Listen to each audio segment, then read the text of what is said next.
Hi, this is Dr. Kimberley Linert. You're listening to Incredible Life Creator Podcast. My guest today is Suzanne Bailey. Suzanne Bailey is a lifetime learner of energy, psychology, and spirituality, and is an energy coach and intuitive healer with a passion for helping people move out of pain and into power so they can experience peace in their minds, bodies, and spirits.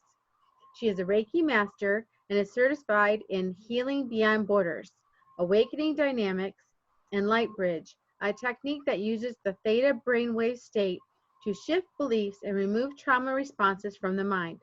She is also the co-author of the Amazon #1 bestseller book, Woke. Suzanne has overcome a variety of illnesses, broken marriages, loss, and tragedy, which she calls her field training for her work. Suzanne uses a combination of intuitive healing, energy coaching, unconscious mind reprogramming, and somatic techniques to teach and guide her clients to release what is in the way of health and happiness and connect them to their inner guru so they can create peaceful, joy-filled lives. She offers individual sessions remotely and in person in Atlanta, Georgia, as well as group healing programs, workshops, and retreats. Welcome to the podcast, Suzanne. Oh, thank you for having me, Kimberly. I'm so happy to be here with you. Yeah, so excited to hear about what you're doing with all these different healings because, boy, we need a lot of healing right now. We do, yes. So just so people can get to know you, why don't you tell us about you, where you grew up, how you started out, how you got into this healing? Sure. So I grew up mostly in Tucker, Georgia. I was born in North Carolina, but I've been in Georgia since I was 5 years old. And pretty normal childhood. I had very great, loving parents, so I can't tell any of those. I was treated terribly as a child stories. That was not at all my story. And went to high school, went to college. I was a gymnast as a kid, so always very active, I was very grounded in my body. So I think when I moved my body, it made me really feel like I was present and aligned with myself. And I ended up getting a career in the travel industry. So I spent 30 some odd years working in travel. It was awesome. It had stressful moments, but I got to travel around the world and raised a couple kids, had a couple husbands, and long about that midlife time when a lot of people's lives start to kind of go in a different direction, so did mine. And as I was going through my second divorce, I started meeting girlfriends that were doing these, getting into these healing modalities, and I thought it was fascinating. I'd been a student of spirituality and self-help and epigenetics and neuroplasticity and trying to study all these things to figure out why, when my life on the outside looked really awesome and amazing, on the inside I felt like I was such a loser and I couldn't figure out what's wrong with me. And I always felt intimidated, like being around other people. I couldn't handle being in large crowds. I just felt like there had to be an answer, like some sort of solution to why, I couldn't embrace like as good as my life was, right? And as I watched my friends start to get into these practices, I thought how cool that was that they, had this ability to do this. And they're like, well, we think you're pretty intuitive. We think you could do this. And I'm like, no, not me, not me. And finally, one of my girlfriends invited me to a healing touch workshop on a weekend. And it wasn't that expensive and it was only a couple days. So I said, what the heck, I'll give it a try. And by the end of the weekend, as we were practicing on each other, it was something in me just completely shifted. And it was as if I had this gift all along and that it was what I was meant to do.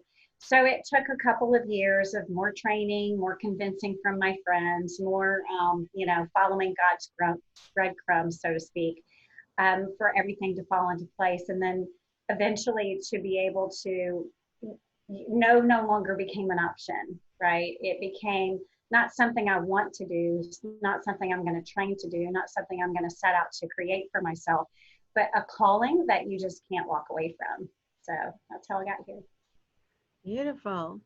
So now you started out in a different profession before getting into the healing. What were you doing when you first came out into adulthood and out of school and everything? Yeah, so that was when I worked in travel. I started out as a travel agent, and then I worked my way into corporate group meeting and incentive travel, which is what I did for 30 some odd years. So Wow. Now that would be a dream job for a lot of people also, to be able to travel the world. it was such a blessing to be able to go so many places and see so much of life. I still have such a passion for travel, and I hope that as time progresses on and this career grows, I do plan to spend a lot of time still traveling abroad, and particularly with my newfound love of surfing. So, Uh-huh. Oh, yes, beautiful. So you're in search of the beaches. yes, beaches around the globe. I've already surfed in a couple of international countries, which has really been amazing. I got to go to Mexico right before we had the COVID shutdown, so for a week. So that was really awesome. And surfing for me is, it became part of who I was just 7 years ago. Like I was never a surfer. I didn't grow up at the beach, but it's been part of my spiritual journey and doing this work because you have to be so present to yourself and that feeling of being one with the ocean and like harnessing the raw energy of the earth and riding on it. And it's just the most exhilarating thing in the world. And, I use analogies with surfing a lot with my clients because it's just, the ocean is a magical place for me. We are to God as the wave is to the ocean. There's just so many things about surfing and this work that relate for me. That is beautiful. So what made you decide to take that up only, 7 years ago? Well, it happened around the same time that I got divorced and started moving into this healing work. I decided I'd seen a paddleboarder in Bora Bora like 3 years earlier.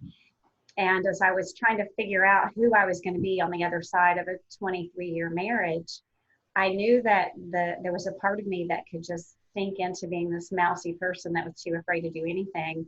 And so I had to push myself to be brave. And I was like, you're going to be brave and you're going to get out there and you're going to meet new friends and, you're going to be that woman that, and the kids were getting older. So it was that whole like rebirthing phase of life.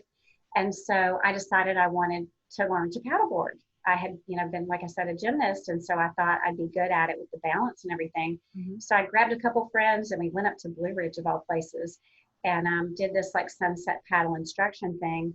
And as soon as my feet hit the board and I got that sense of feeling of balance, it reminded me of gymnastics and dancing and how much I just loved being in my body. It was like something just snapped. And I said, I'm going to do this. I have to have one of these. Mm-hmm. So I started going on meetups and going out with different people and like saving money to buy my own board and everything.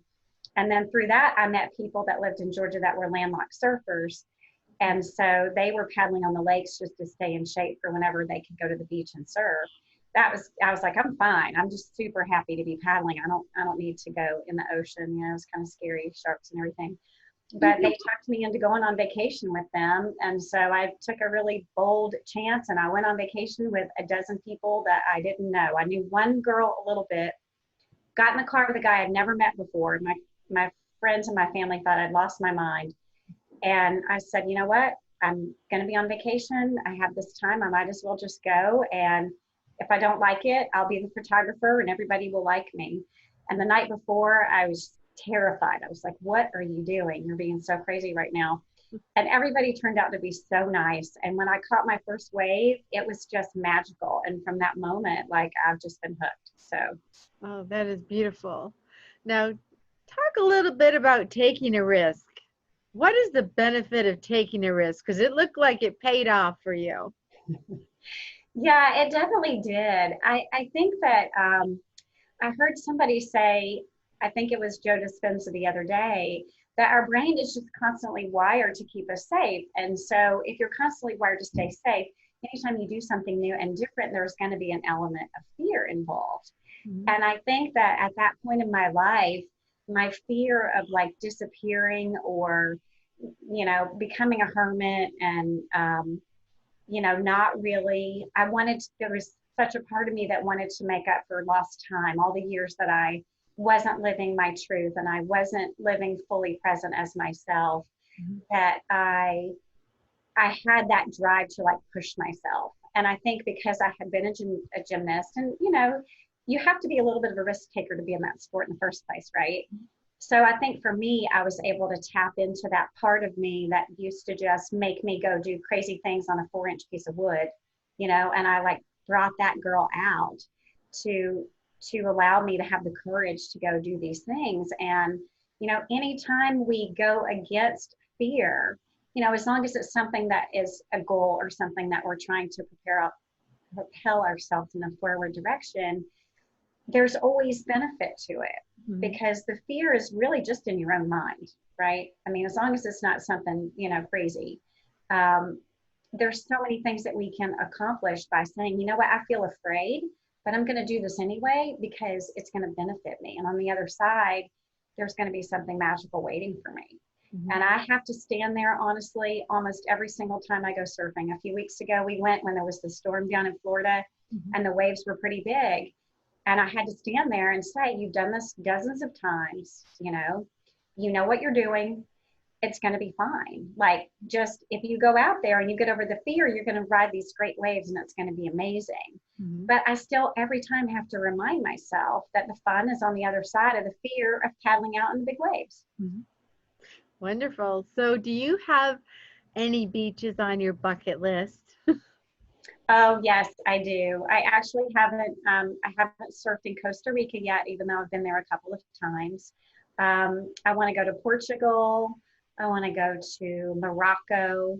I wouldn't mind going back to Maui. I've been there a couple of times. So yes, I've got quite the long list of places I want to surf before my surfing days are over.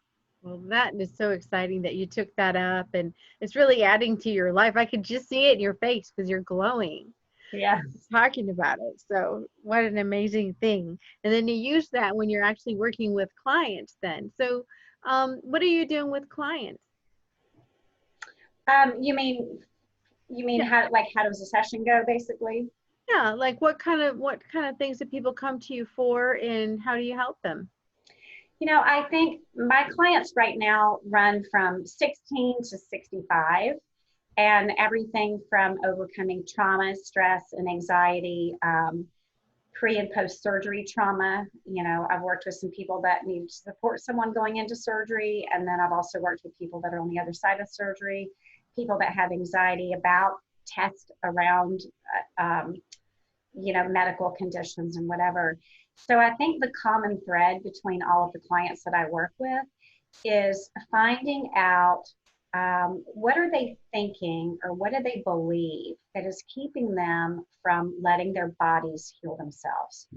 You know, it's that repetitive thoughts that are keeping you up at night, not letting you move forward with where you want to be in your life. And I love, people are always like, well, what's your favorite client? I love them all. I mean, really, anyone that shows up with a little bit of faith, a little bit of spirituality, or at least an interest to learn, and a willingness to look at life differently and look at wholeness differently and look at what we've been taught about disease and illness, and that we are not the victims of our bodies. Our body is actually giving us a signal that something is wrong, and that something that is wrong more times than not is actually coming from the inside, not the outside. And so it's being able to dig in and see, a lot of our patterns that we picked up and things that happened to us in our lives when we're young, we don't have the ability to process those things. So, a trauma happens to you when you're a child, you can't sit down and say, it's okay, mommy and daddy didn't mean that. They were just having a bad day, right? And so we create all these subconscious patterns and beliefs that create our lives the way they are now, but we don't know it because our unconscious mind is running 90% of our lives. We think that what we're thinking in our mind is really what's creating, and it's not. And I'm amazed to see how many people don't understand that and don't get that. And the greatest joy for me is I just had two of my younger clients in here yesterday, and just to watch the changes that happen in their lives when they start to understand how their mind works and how their body works, and that they can talk to their body and that they can reprogram their thoughts and look at life differently and think of things differently. And just even, my adult clients too, it's just, every time I see them and I see that they're getting empowered, and that just makes me so excited. That is really exciting. And it looks like you use so many different things, the things I read in your bio, so many different things. So some of it, are you actually teaching people processes to do at home, or there's things you do while they're there with you? Yes, so it depends on what their issue is, which modality I use, but I typically tend to use a blended combination of unconscious mind reprogramming or belief sculpting along with energy work. And then I also teach them tools and techniques that they can use, somatic responses, so things that you can do throughout your day to downregulate your nervous system when you get stressed out, or how to shift from thinking a repetitive thought of a bad thing that happened and what do you want to replace that with. So yes, I don't, healer meaning that I just have allowed myself to let spirit move through me on the behalf of another person. We all have that gift. Everyone can do that. The difference is that I just have focused on it and I've allowed it to be, what I study, what I pay my attention to. But the healing actually happens within the other person and their ability to release what doesn't serve them and let the body and the mind work in conjunction to do the work and to heal themselves. So I do give practices, I call it. So I teach them things that they can do at home. One of the big things that I try to do is remind people about energy practices. So I think in our talk I mentioned to you, I have this little acronym called PEP Talk Mindset. So PEP meaning personal energy practices. So I teach them personal energy practices that you can do every day to shift your energy. One of them being chakra balancing, which you can either know what a chakra is or not. It doesn't matter to me. If you know chakras and you want to talk about chakras, I can talk to you in that language. If you don't and you don't want to know and you don't want to learn, then we just move through the parts of the body. And, I teach a 7-minute self chakra balancing technique. So 7 minutes, I mean, who doesn't have time for that? So I feel like it's just as important that we manage our energy field every day as brushing our teeth. We don't sometimes pay attention to when other people's energy has bumped into ours, or we've given ours away, or we're out of sorts, or we're not grounded. So I like to teach just the basics of that. I mean, just the basics of that alone can be such a game changer in somebody's life if they create a habit. Just like eating right and exercising and meditating and being grateful, just balance your energy, right? And then the self piece is I call it self-talk aligned with loving kindness, because we don't really speak to ourselves like we would a beloved sometimes. Sometimes we have that inner critic going in our head. I call mine Gazelda. And, it just, the difference that it makes in your life, if you can just, speak to yourself in a loving way, give yourself a cute little name, tell yourself you love yourself a couple times a day.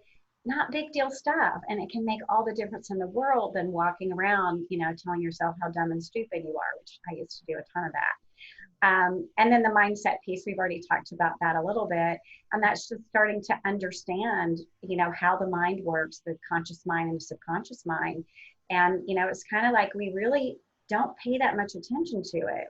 We pay attention to how our phones operate, but we don't pay attention to how our minds operate.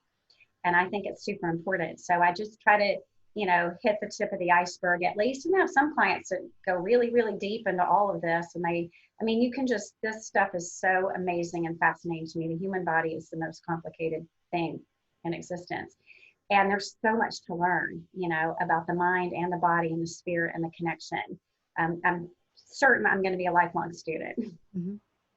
Beautiful. So is there anything we should be doing, like in the morning when we wake up, when we first wake up, to actually get our, I don't know if it's our subconscious mind, or get our energy ready for the day? Well, there's a lot of talk, and people have different routines that they need to do. I think everybody needs to do a routine that works for them. I'm big about helping people become their own gurus, like what works for you. I didn't do that most of my life, and I still catch myself doing it all the time, giving my power away to somebody else, saying you need to do it this way or it must be that way. And I think we have to do what resonates with us, what works for us. I believe that when we go to sleep at night, our soul hits the reset button and we wake up the next morning. It's a brand new day. It's a brand new us. It's a new place to start fresh. Mm-hmm. But what happens is most of the time why today looks like yesterday and the day before and the day before is when we wake up, it's like we pick up our suitcase of stuff that we don't want and we take it with us into the next day. And we don't take the time to intend what we want to create for that day, or to be grateful for what we want to bring about.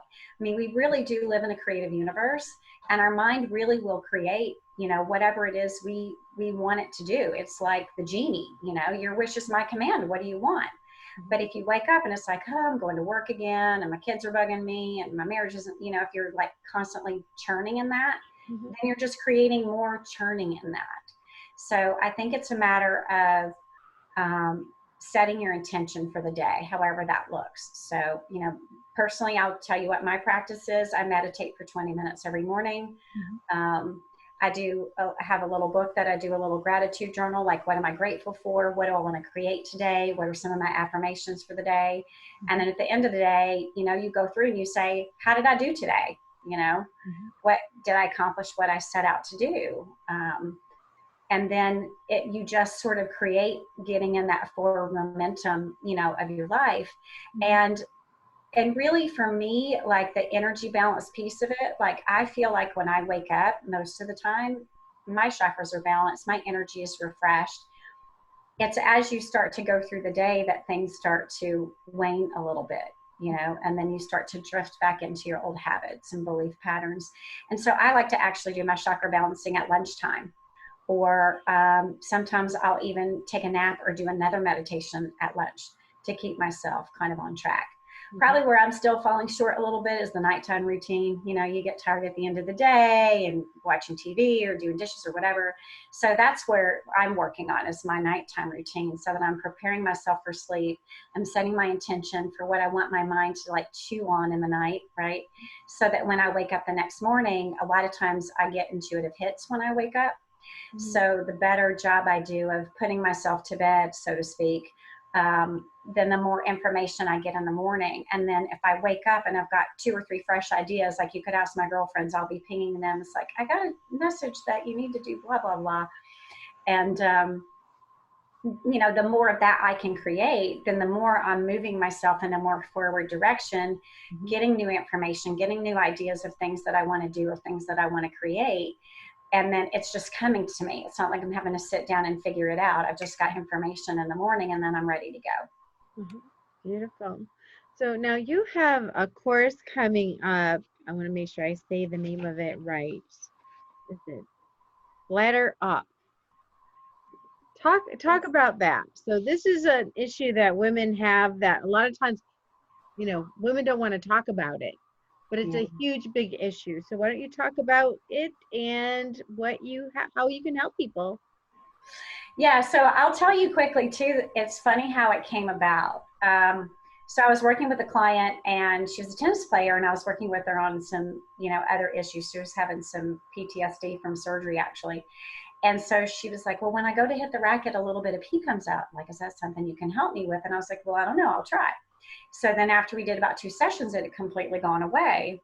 And I was telling my friends, and they were like, you know, oh, Suzanne, you really should like focus on that because there's a lot of women that have that problem. So I gave it some thought, and I was like, yeah, I don't know. I'm not really sure if that's really what I want to do. And then I was actually on a surf vacation. And all of a sudden, I started getting all these protocols about how I could pull this together and work with women as a group, because women like to circle up, you know, and support each other, right?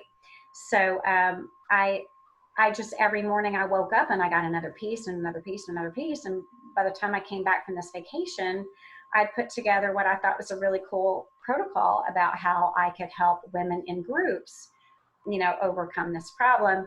And also the way I do it, it's a 21-day program. So I'm focusing on each woman for 21 days while they're in this kind of group energy.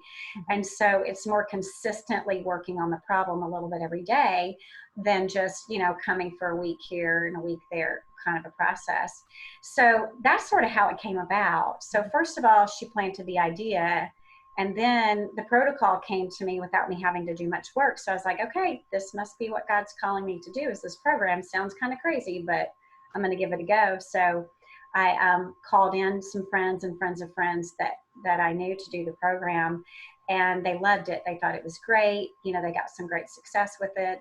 And then the next one I did, I ended up getting one of my friends' relatives in there that had more serious problems with it. And, you know, I told her, I said, look, this is only the second time I'm doing this. Like, I don't know what kind of results you're going to get. She had had 2 surgeries already, and it had been 6 months, and the surgery was already starting to wear off. And I said, we'll see what we can do. You know, hopefully at least we can make it better. If we can't, you know, get it to completely go away. And much to even my surprise, by the end of it, she had completely healed from that problem, as well as another sort of related problem that she didn't even tell me about until halfway through.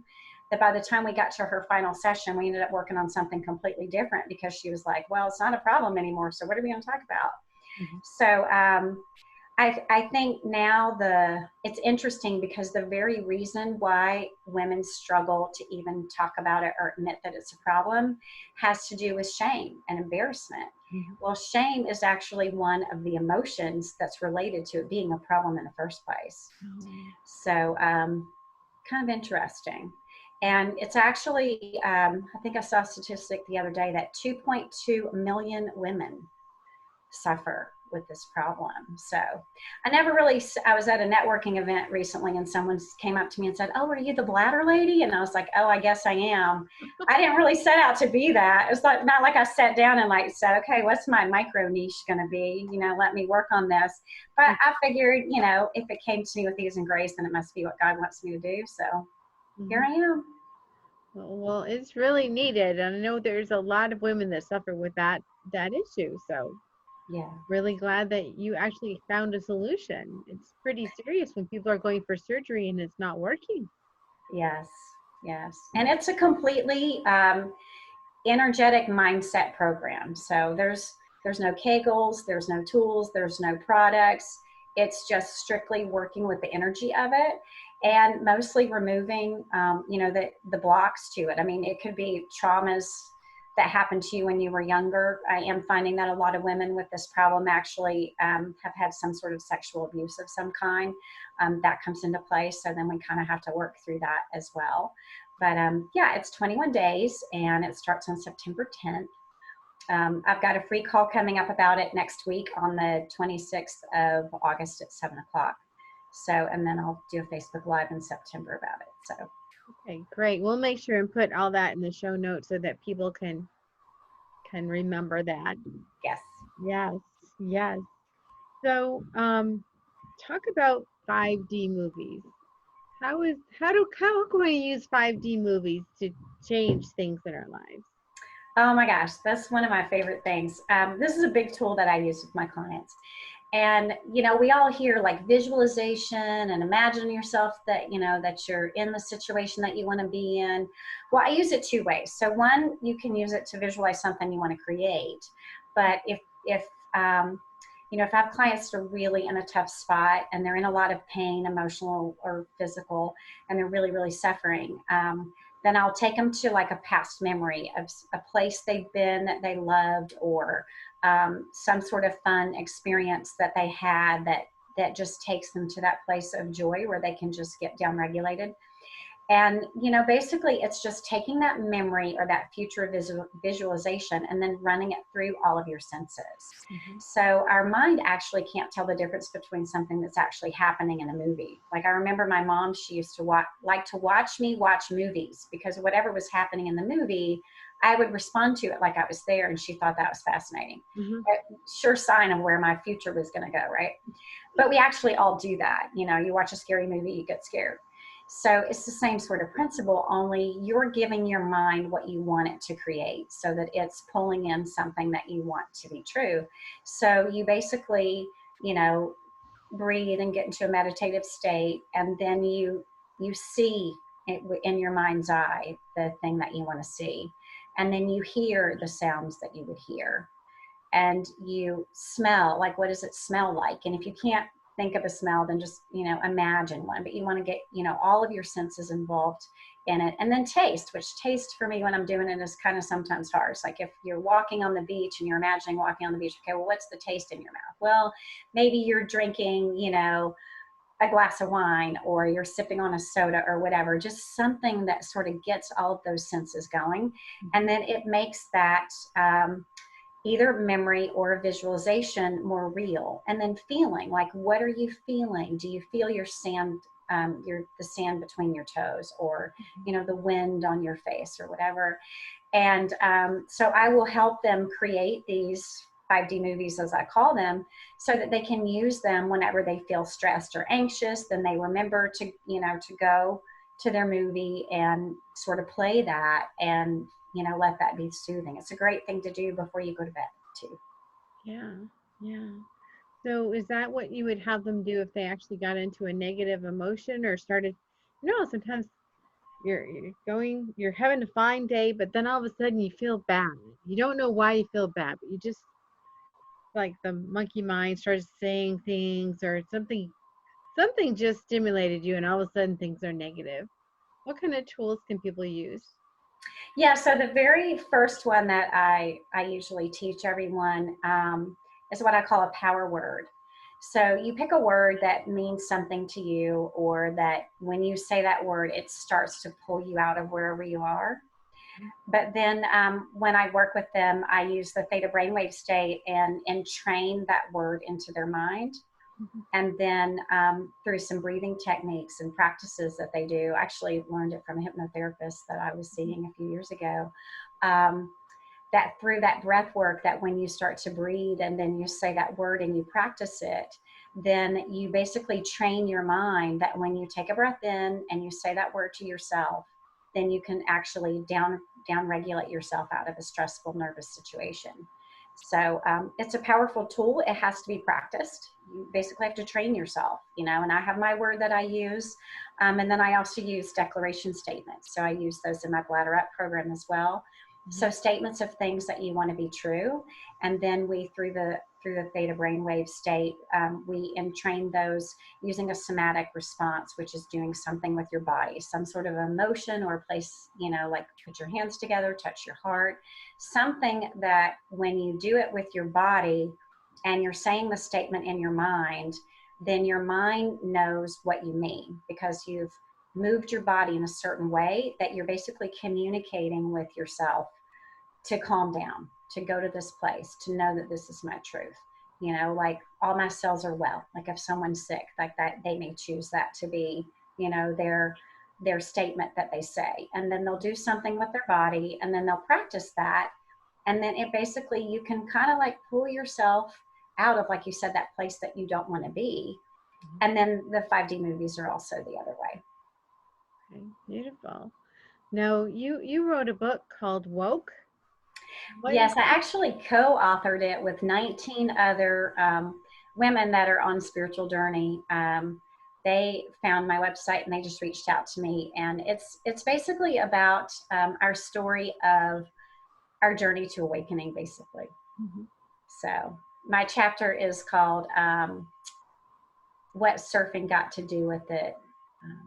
Journey to Wholeness, I think, is what it's called. So yeah, that was really a fun experience. It's a great little book too. So, and for you, surfing has a lot to do with it. A lot, yes. So much to do with it. So what for you gives you the most happiness and fulfillment in your life? Oh my goodness, as I said earlier, I love working with my clients. I love seeing the transformation. I love helping just helping people find their way home to themselves. But as far as in my personal life, I have great relationships with my parents. I have amazing kids that I love. I have awesome friends. I've got, I love my house. I love my practice. I love surfing. I love moving my body. Gardening. I have some amazing plants in my yard that I love to take care of. So I just really, now for the most part, like, I really just enjoy life. I love supporting the people that I love in my life, and travel. Like we talked about earlier, I'm super excited to get on the other side of COVID and get on a plane and go somewhere. Yeah, me too. Me too. So you have several different ways that you work with people. So why don't you tell people how can they get a hold of you? Like if you have a website or anything, and about the programs and things you have coming up. Just kind of summarize everything. Sure. So I've got a call on the 26th. You can find it on Facebook or on I think it's on my website. Or you can email me. But I'm doing a Zoom call on the 26th at 7 o'clock, which is a free call about the BladderUp program. And then I'm doing another one on September 3rd. I'm going to do a Facebook Live. And then that event is actually starting on September the 10th. It's a 21-day program. And then one-on-one clients, I can work with them remotely or in Atlanta. And I have remote clients in Atlanta as well. So my website is www.suzannesbailey.com. And my email is suzanne@suzannesbailey.com. And you can also, it'll be in the show notes, but there's two different sites that I have that you can click on. I do offer complimentary 20-minute mini healing / consultations. So you can go through a link and book a session with me, as well as get a free divine healing audio that I will send to you as a gift. And there's another landing page for the BladderUp program. If you want more information about that, then you can click through and then book a session with me as well to do a consult around that.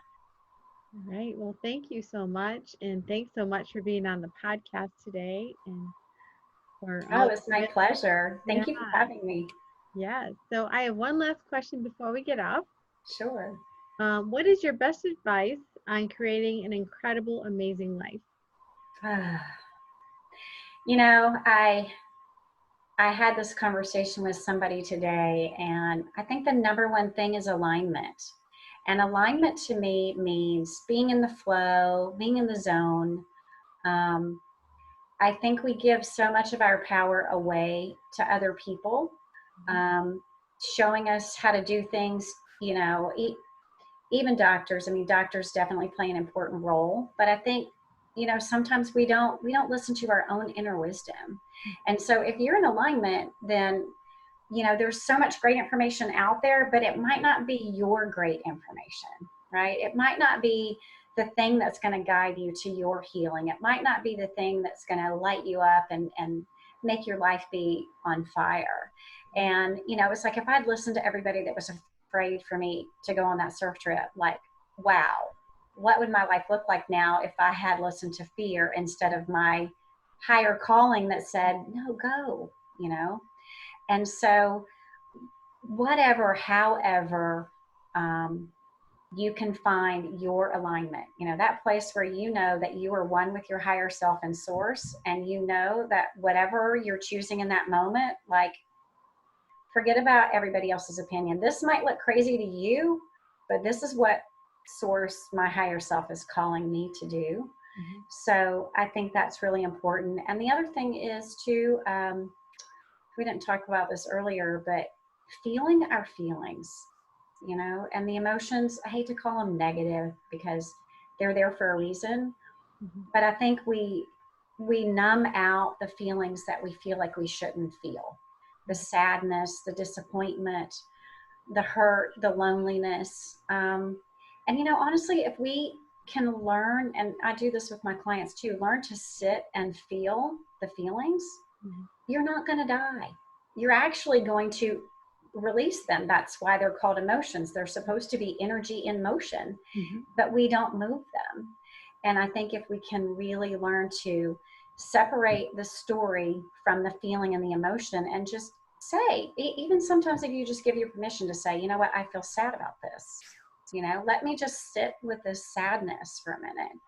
And I think if we could do those two things, actually, find our alignment and then release the emotions and the stories that don't serve us, then we can live in the present. Then we can create the magical lives that we want to create. And when something comes up and it doesn't look like what we want it to look like, then we've created tools and ways to navigate through that more quickly than spending years you know, being in that victim mentality like I did. I think I told you earlier, I feel like I spent so many years being a victim. And what's way better now is being in a different place where I feel vivacious instead, you know? So beautiful. Thank you so much. You're welcome. Yeah. Thank you. I'll talk to you again soon. Okay. Thank you. Bye bye.